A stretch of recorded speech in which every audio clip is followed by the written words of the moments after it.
সামনে এলো স্টার জলসা মহালয়া 2024-এর টিজার।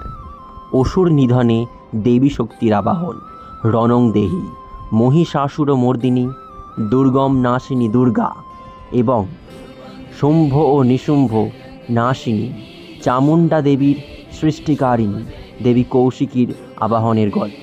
তার সঙ্গে থাকছে আরও বিশেষ কিছু দেবীরূপ। চলুন আজ আপনাদের জানাই সেই সমস্ত কিছু আপডেট। প্রথমেই থাকছে স্টার জলসা মহালয়া 2024-এর মহিষাসুরমর্দিনী টলিউড কুইন কোয়েল মল্লিক। এরপর মধুমিতা সরকারকে দেখতে পাওয়া যাবে দেবী কৌশিকী চণ্ডিকা রূপে, যিনি শুম্ভ ও নিশুম্ভের নাশ করবেন। এরপর সোনামণি সাহা অভিনেত্রীকে দেখতে পাওয়া যাবে দেবী জগদ্ধাত্রীর ভূমিকায়। এরপর হিয়া মুখার্জি, যাকে দেখতে পাওয়া যায় গীতা LLB-তে, তাকে দেখা যাবে দেবী ললিতা ত্রিপুর সুন্দরী রূপে। এবং সন্দীপ্তা সেনকে দেখতে পাওয়া যাবে দেবী দুর্গম নাশিনী দুর্গা রূপে, যিনি দুর্গম নামক দৈত্যকে বধ করবেন।